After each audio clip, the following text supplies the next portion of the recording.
आखिर वह स्थान कहाँ और कैसा होगा जहाँ पर ईश्वर निवास करते हैं। आपने YouTube पर कई ऐसे वीडियो देखी होंगी जहाँ पर किलोमीटर के हिसाब से गणना करके यह बताया जा रहा है कि वैकुंठ लोक कहाँ पर मौजूद है। इसी कारण आज हम यह वीडियो लेकर आए हैं ताकि आपको पूर्ण सत्य बता सकें और भ्रांतियों को दूर कर सकें। दरअसल आपने कई वीडियो देखी होंगी जिसमें पद्म पुराण और ब्रह्म पुराण और विष्णु पुराण के अंशों का अर्थ निकालकर यह बताया जा रहा है कि वैकुंठ लोक 4 पदम 10 नील 40 अरब 3 खरब 15 करोड़ 78,444 किलोमीटर दूर है। यानी कि इस बात को भी साफ नहीं किया गया है कि वह स्थान भौतिक अवस्था में है भी या नहीं। चलिए सबसे पहले इस बात को जानने की कोशिश करते हैं कि इसमें कितनी सच्चाई है। तो वीडियो शुरू करने से पहले अगर आप इस चैनल पर नए हैं तो वीडियो को लाइक और शेयर ज़रूर करें और चैनल को सब्सक्राइब करना ना भूलें। ब्रह्म पुराण और पद्म पुराण में वैकुंठ के सफ़र का वर्णन ही मौजूद नहीं है। इसमें ब्रह्मा जी और ब्रह्मलोक का वर्णन मिलता है। विष्णु पुराण में वैकुंठ को भौतिक नहीं कहा गया है, जबकि कई श्लोक भी पूर्ण रूप से नहीं मिलते, जिसका मुख्य कारण समय के कारण आई त्रुटियां हैं। हम आपको बताते हैं कि हमारे ग्रंथों को 2 भागों में बांटा जाता है, जिसमें पहला श्रुति और दूसरा स्मृति है। श्रुति यानी कि देवताओं द्वारा बताए गए शब्द, वहीं स्मृति यानी कि जो याद रहा। पुराण भी स्मृति में आते हैं, जो पीढ़ी दर पीढ़ी सुनाया जाता रहा। इसी कारण इनमें त्रुटियां आना संभव है।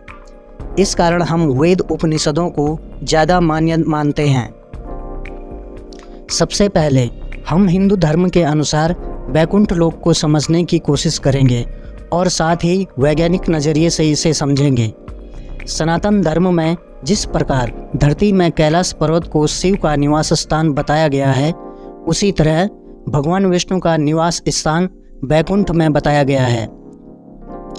वैकुंठ लोक की स्थिति 3 जगह बताई गई है: धरती पर, समुद्र में और स्वर्ग के ऊपर। वैकुंठ को विष्णु लोक और वैकुंठ सागर भी कहते हैं। भगवान श्री कृष्ण के बाद इसे गोलोक भी कहा जाता है, क्योंकि श्री कृष्ण और विष्णु एक ही हैं, इसलिए श्री कृष्ण के निवास स्थान को भी वैकुंठ कहा जाता है। धरती पर बद्रीनाथ, जगन्नाथ और द्वारिकापुरी को भी वैकुंठ धाम कहा जाता है। चारों धामों में सर्वश्रेष्ठ हिंदुओं का सबसे पावन तीर्थ बद्रीनाथ नर और नारायण पर्वत श्रृंखलाओं से घिरा अलकनंदा नदी के तट पर नीलकंठ पर्वत श्रृंखला की पृष्ठभूमि पर स्थित है। भारत के उत्तर में स्थित यह मंदिर भगवान विष्णु का दरबार माना जाता है। बद्रीनाथ धाम में सनातन धर्म के सर्वश्रेष्ठ आराध्य देव श्री नारायण भगवान के 5 स्वरूपों की पूजा अर्चना होती है। विष्णु के 5 रूपों को पंचबद्री के नाम से जाना जाता है, जो कि श्री बद्री, श्री योग ध्यान बद्री, श्री भविष्य बद्री, श्री वृद्ध बद्री और श्री आदि बद्री हैं। बद्रीनाथ के अलावा द्वारिका और जगन्नाथपुरी को भी वैकुंठ धाम कहा जाता है। धार्मिक पुस्तकों के अनुसार सतयुग में बद्रीनाथ धाम की स्थापना नारायण ने की थी। त्रेता युग में रामेश्वर की स्थापना स्वयं भगवान श्री राम ने की थी। द्वापर युग में द्वारिका धाम की स्थापना योगेश्वर श्री कृष्ण ने की और कलयुग में जगन्नाथ धाम को भी वैकुंठ कहा जाता है। पुराणों में धरती के वैकुंठ नाम से अंकित जगन्नाथपुरी का मंदिर समस्त दुनिया में प्रसिद्ध है और स्कंद पुराण के अनुसार पुरी में भगवान विष्णु ने पुरुषोत्तम नील माधव के रूप में अवतार लिया था। दूसरा वैकुंठ धाम। दूसरे वैकुंठ की स्थिति धरती के बाहर बताई गई है।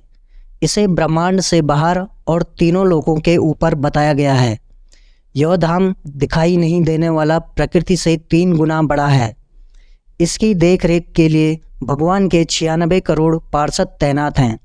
हमारे प्रकृति से मुक्त होने वाली हर जीवात्मा इसी परमधाम में शंख चक्र, गद्दा और पद्म के साथ प्रविष्ट होती हैं। यहाँ से जीवात्मा फिर कभी वापस नहीं होती। अब हम वैज्ञानिक तथ्यों से वैकुंठ लोक को जानने की कोशिश करते हैं।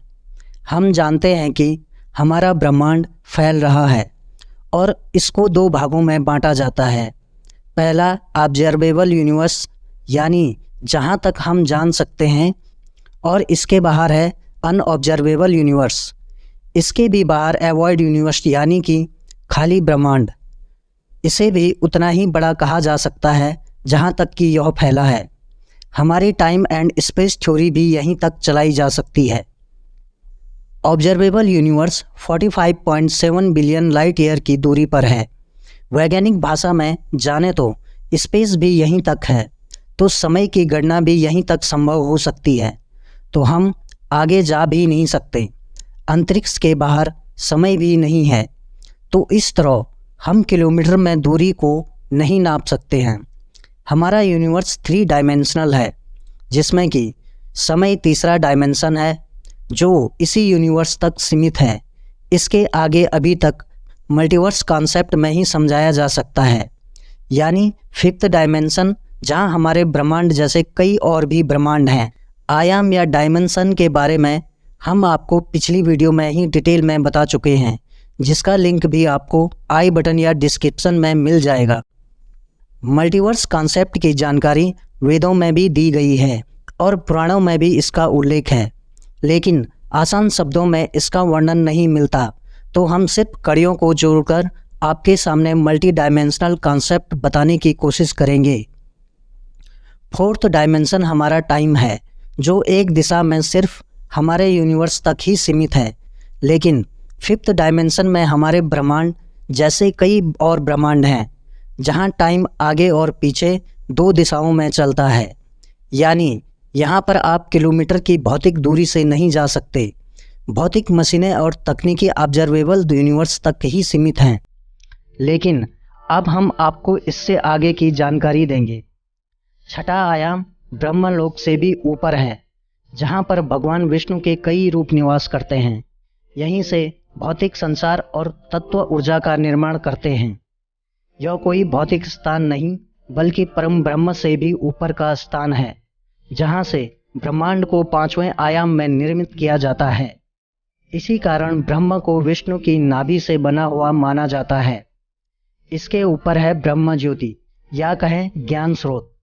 महान ऋषि लोग ज्ञान के इसी आयाम में आत्मा को जोड़ते हैं। इसके बाद ही मोक्ष का द्वार खुलता है, जहाँ भूत, भविष्य और वर्तमान काल का पूर्ण ज्ञान मौजूद है। इसके ऊपर कैलाश है, जहाँ से हर आयाम का निर्माण और अंत होता है। इसी आयाम में भगवान शिव निवास करते हैं। इसके ऊपर मौजूद है 9वां आयाम, यही पूर्ण नारायण निवास करते हैं। आत्मा का मोक्ष को पाना यही संभव है। इस आयाम को कोई भी दूरी में नहीं नाप सकता। हम यहाँ भौतिक शरीर में नहीं आ सकते, यही कारण है कि इसकी दूरी धरती से नापना पूर्ण तरह गलत आधार होगा। लेकिन क्या आप जानते हैं कि 9वें आयाम से ऊपर 10वें आयाम में क्या है? 10वें आयाम में वह हैं जिन्हें निराकार ईश्वर कहा जाता है। हम उन्हें सदाशिव, सत्य, महाविष्णु, शक्ति और भी कई नामों से जानते हैं। उनका रंग, रूप, आकार नहीं है।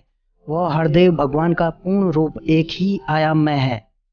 इसी कारण हर वेद और पुराण में कहा गया है कि सब एक ही हैं।